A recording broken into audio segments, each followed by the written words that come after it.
Everything's always got to be about the Israeli response. It's never on the initial crime that's committed, you know. These are people who, to coin a phrase, always mix up the firefighter and the fire. You know, Hamas started a war, and there's consequences for starting a war, in my view. And there is no law of war or nature that says you can start a war, massacre innocent civilians in their homes, kill young people at a rave, and then the moment you start to lose the war that results, say, actually, look, let's hang off, guys, let's call it a draw. No such thing. There is no point in putting out 3/4 of a fire. You either put the fire out or you don't. You don't put out a bit of the fire and then leave it burning. Extinguish the whole thing, or there's no point. And in the case of Gaza, extinguishing the whole thing is destroying Hamas completely, making sure they are never again operationally capable. Douglas Murray embarks on a relentless tirade on Sky News Australia in March 2024 as he calls for Israel to obliterate Hamas. With surgical precision, he dismantles deceptive narratives, exposes the irrationality of moral equivalence, and lambasts Western leaders' feeble stances on Israel's defense. From Sweden's soaring crime rates to the erosion of Western values, Murray challenges political correctness and advocates for decisive action in the face of radical threats, igniting a fervent debate. Well, in recent weeks, we've seen a disturbing trend right across the West. Previously sympathetic Western governments, Europe, Britain, even the States, are beginning to turn against Israel. What is going on? Joining us to discuss this, great thinker, great man. You can see him often on Rita Panahi's show, but he was here in this very studio 6 years ago. Great author, great friend, Douglas Murray. Great to have you back in the Outsiders studio, Great Douglas. to be back. You're here in Australia. You're appearing tonight at the Enmore Theatre with Josh Zepps. He's another fantastic guy. That'll be absolute must-watch. In uncomfortable conversations, something you've had many of recently. One in particular, I want to ask you about what's going on with David Cameron in particular and Israel. Your reporting from both Gaza and Israel in the aftermath of October 7th was superb. Let me just say that. Absolutely ahead of the rest of the world. It was absolutely riveting, and the job you did was absolutely stunning. You were recently in South Africa, so I just want to play a bit of this clip, which was just such great viewing, and you can tell us. So you were arguing about the ethics of, the conflict. Just have a look at this debate. Our views might differ, but the facts are the facts, and I want to pick you up on something you just did. I'm interviewing you. I know, but Yes. I think you're uninformed. No. So let me you are uninformed Oh, because really? first of all, Yes. you didn't say that Egypt is blockading Gaza. Secondly, you claim that Israel... I'm talking about let me Israel finish here, the point. and I want to well, move. It's I want very to move on convenient from for this. you to mention Israel Oh. because you've clearly got an animus here. Israel is making people more and more increasingly militant. So what is happening at the moment Israel's making people more militant. Is not working. Do you All think right, that Hamas let's is go making back- people more militant or not? Let's go back to the ICJ. Do you think that Hamas is making statement. people more militant or not? Well, it's a catch-22, Oh, isn't I it? see. Douglas dismantles accusations against Israel with sheer precision and unyielding logic. While critics fabricate flimsy narratives, Murray eviscerates them, exposing half-truths and blatant ignorance. Statistics show Hamas's role in radicalizing Palestinians, yet critics conveniently ignore this and instead blame Israel for the actions of Hamas. Pure idiocy. So, Douglas, why does the West, so many people in the West, struggle with this moral equivalency? They can't see the difference between the horrors and the evil of October 7th and the necessary self-defence that's taken place in Gaza. Why is the West so conflicted or confused? Well, I'm not sure that lady in question represents the West. She's a South African journalist who, it turns out, used to work for Al Jazeera. So when she said, she said to me, I used to live in the region, and then I worked out, Doha from the Al Jazeera studios, where even on a clear day you can't see Gaza. So she's not emblematic, but she might be emblematic of a type of person in the West who just... Everything's always got to be about the Israeli response. It's never on the initial crime that's committed, you know. These are people who, to coin a phrase, always mix up the firefighter and the fire. You know, Hamas started a war, and there's consequences for starting a war, in my view. And there is no law of war or nature that says you can start a war, massacre innocent civilians in their homes, kill young people at a rave, and then the moment you start to lose the war that results, say, actually, look, let's hang off, guys, let's call it a draw. No such thing. And actually, as one of the members of the War Cabinet in Israel the other day said, Benny Gantz, there is no point in putting out 3/4 of a fire. You either put the fire out or you don't. You don't put out a bit of the fire and then leave it burning. Extinguish the whole thing, or there's no point. And in the case of Gaza, extinguishing the whole thing is destroying Hamas completely, making sure they are never again operationally capable. Murray's stance obliterates moral equivalence apologists. The West's confusion, laughable. Hamas's savagery on October 7th, innocent civilians butchered, youth massacred at a rave, demands Israel's unrelenting response. Extinguish the entire threat or face future carnage. Why coddle terrorists? Statistics show Hamas's repeated aggression. Remember 9/11, Al-Qaeda's destruction. Hamas is cut from the same cloth. Annihilate or perish. Choose wisely. And yet David Cameron, the British, are already talking about arms embargoes to Israel. David Cameron, British Foreign Minister. Hang on, Lord Cameron to you and me. Lord Cameron, I'm sorry, Douglas. And Joe Biden, similar thing around Europe. They're putting a lot of, they seem to basically be saying to Netanyahu, in the case of Chuck Schumer, you leave, which is disgraceful. But in the case of Cameron, don't finish off the job. Yeah, by the way, I mean, the amazing thing with the Americans pressuring Israel is that the Democrats are pressuring Israel because they believe that the conflict could have a result in dampening down some of the vote, mainly in Minnesota, I think, in November this year. That's pretty weird. I mean, if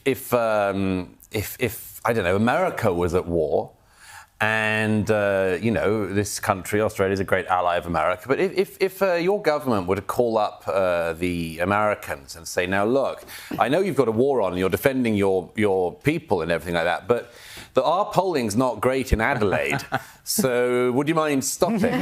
I mean, who would do that? Who would do that? If Benjamin Netanyahu called up David Cameron and said, now, look, we don't agree with British foreign policy on some stuff and our polling's bad in Caesarea, what kind of a way is this to act?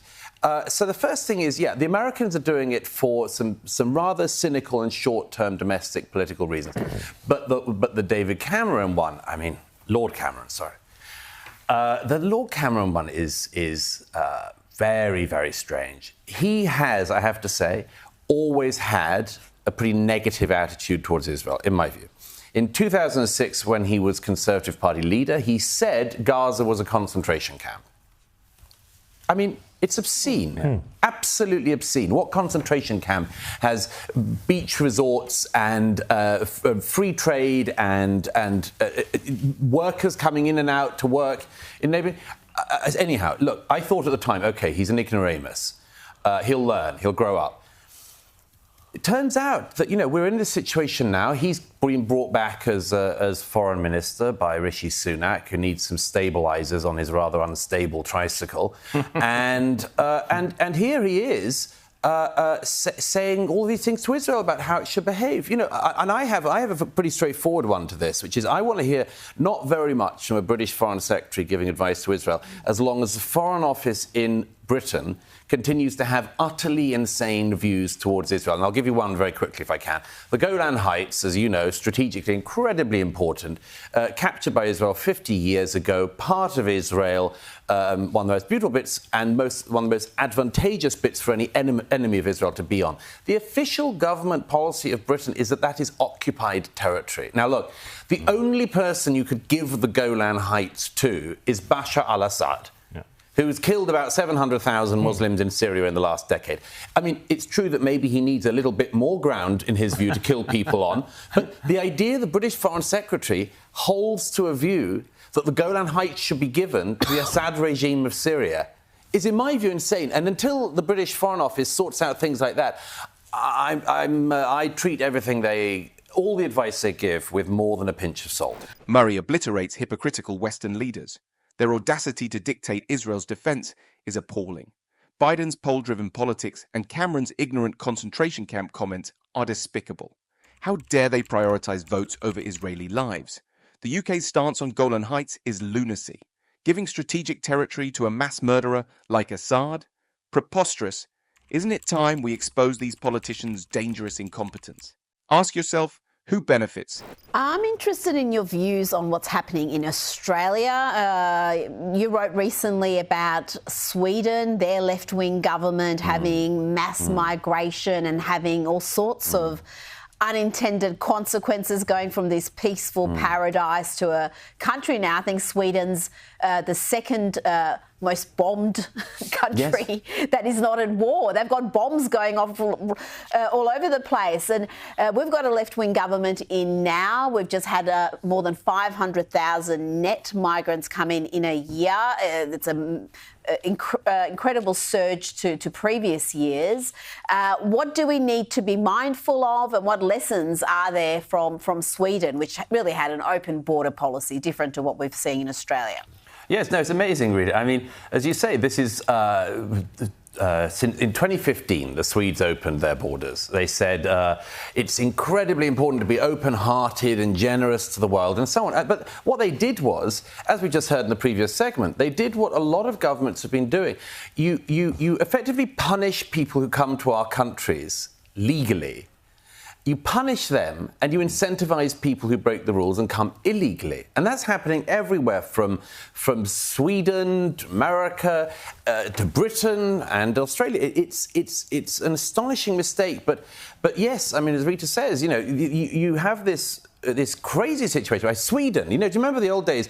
We all used to talk about Sweden, always a Scandinavian option for everything. Anything in life could be improved by referring to Scandinavia. People would say, oh, well, the Swedish this, the Danish that, whether it was a hot drink or a way to feel good or a policy. It was always about Scandinavia. And then, as you say, Rita, you get this situation where you have now Sweden, the second largest number of bombings of any country not officially at war, only after Mexico.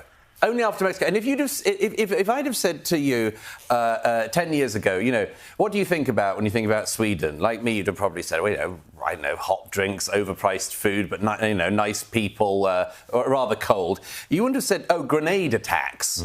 The traditional Swedish grenade attack. Never forget the intrinsic importance to our culture of grenades. And but that's the case because they just didn't care about who they let in, and it meant that they were letting in military-aged males who very often lied about their age. And, none of this, there are legitimate asylum seekers in the world. Those people are completely stripped of their capabilities and their rights. When you allow, as I've seen this in Sweden myself, big bearded guys in their 20s who say, oh, I'm a child migrant, allowed into a school and so on, and they just lose control of everything. But, that's the thing with the migration issue. All of our countries in the developed world are struggling with this.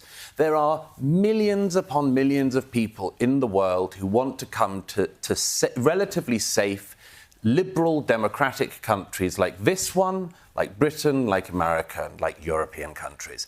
And the question is, are we able to step up to that challenge and actually bring in people at a reasonable rate, or is that too difficult for our politicians? Douglas Murray savages the naive open border left-wing folly, transforming serene Sweden into an explosive battleground. Sweden's reckless welcome left citizens besieged by chaos, echoes of bombs once unimaginable. Sweden now ranks second globally in bombings outside war zones, as migration elevation is directly proportional to increased crime. Our open borders spell doom. Who'll shield law-abiding folks from this policy madness? Why are we blindly welcoming this catastrophe? Well, Douglas, I want to pick up on that theme here because it seems like a whole big part of the problem here is that in the West, in countries, whether it's Sweden or Scandinavia or England or America or Australia, there's a real problem now, about talking about the values that we have as either individual nations or as, a broader society. And it's like we've lost any sort of ability. We're now squeamish about talking about that. In Australia, you can only talk about the immigration issue in the context of housing and the economy. If you get out of that zone, it starts to be a third rail. Have we lost the ability? Is it too late for us now to get that back? Because it seems to me where this all goes, Douglas, is that you wind up being so liberal, so tolerant that you import an awful lot of people who don't necessarily come because they want to subscribe to these values, but maybe impose a different set of values. What happens then to the West? Is it too late? How do we get back this solid ground, which I think is ground that's not racist, but it is something that is to be proud of and to be cherished, because once we lose it, we don't get a liberal society back. Well, that's right. I mean, we know, James, don't we? We know the values of this. We know the reason why people come to our countries. There is no movement the other way. I mean, I always say, when the boats were coming to Australia with illegals from other parts of this region, it wasn't like they met boats the other way of Aussies desperately trying to flee the oppressive, conservative or otherwise government in Australia. The movement is always one way. I mean, you don't even get people moving from Britain to France on the boats. It's always France to Britain. People want to move up through Europe. When people cross the Rio Grande, when these Mexican cartels and others take very, very beleaguered people who've given their life savings to horrible, horrible criminal gangs, you don't find a bunch of Texans saying they want to flee to the freedom of Ecuador. Now, my point on that is, therefore, we should have the courage to say, look, at the very least, we must be doing something right. There must be something we're doing right. It's our pronouns, the use of our pronouns. That I know. It's all of that for sure. I forgot I didn't check your pronouns beforehand, James, but I let me guess them. But it's a very strange thing, and as you said it before, we've got this situation where you can talk about it in economic terms, you can talk about it in housing terms, but the larger cultural terms are still a third rail. And I'm astonished that after all of these years, we've known the issues of immigration and integration for many years. I'm amazed that we're still in all of our countries at this very, very toddler stage of the debate. It shouldn't be that hard to say, look, if you want to come to Australia, you want to become part of Australia, you've got something to give to this country, and you will give to this country, and you want to be part of it, fantastic. Join the queue and let's see what we can do. But if it's the case that you want to come here and you don't really like the place, or you want to change the place, or you want to change the place back to the sort of place where the place you left from, and maybe some of the reasons why you left, then maybe that's not going to be a workable deal. Isn't safeguarding Western values essential to sustaining prosperity? Murray boldly answers yes. The West's values are under siege, yet we cower from defending them. Why? Our nations attract millions, not repel them. Isn't that proof of our superiority? There were 380,000 illegal border crossings in the EU in 2023 alone. Isn't it time we annihilate political correctness and salvage our identity and culture before it's too late? I don't think that's so difficult. It's not difficult. It's common sense to you, it's common sense to your fans, it's common sense to most people, but not to our political leaders. And why have we got in Britain, you had the House of Commons the other day actually intimidated, harassed to the point of changing the rules by Islamists. Well, that was an amazing scene. Yes, I mean, effectively a mob outside of Parliament affected the workings of Parliament in Westminster. But, the really interesting thing on that is the politicians, even after that happened, couldn't identify who had been doing the threatening.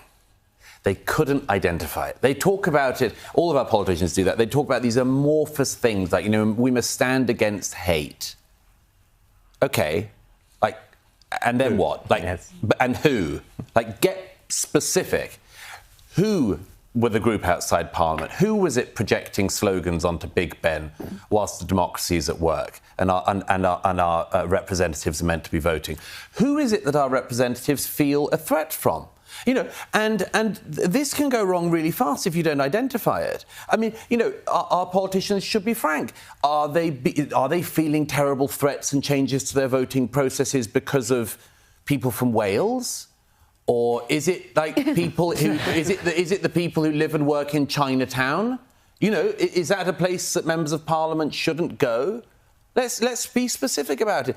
And they cannot be. And even in Britain, and Rita and I have spoken about this before, even in Britain, when another of our MPs was murdered a couple of years ago by a jihadist, even then, his colleagues couldn't identify the ideology that had killed their colleague. They talked about him as if he died of natural causes. And I think they do a great dishonour not just to their murdered colleague and to themselves, but to the public when they can't be open and honest about that. You know, I think broadly speaking, a lot of our politicians treat us like we are incredibly febrile, easily riled up, dangerous mobs. You know, they don't trust the public. And I mean, I don't know, this is your country. I'm a mere visitor, but it seems to me that the average Australian is a level-headed and decent sort of person. Same thing with the British public, same thing with the American public. We're not deplorables. We're not easily riled, you know, violent gangs. You know, we're the public. And they treat us with this incredible disdain and suspicion and indeed fear. And that's one of the things that causes them to be, you know, sort of timid, don't say anything, can't tell the truth. Never so what do know we do? Something... How do we combat it? Vote a lot of them out. Start again. I don't know. I never like to interfere in any country's politics.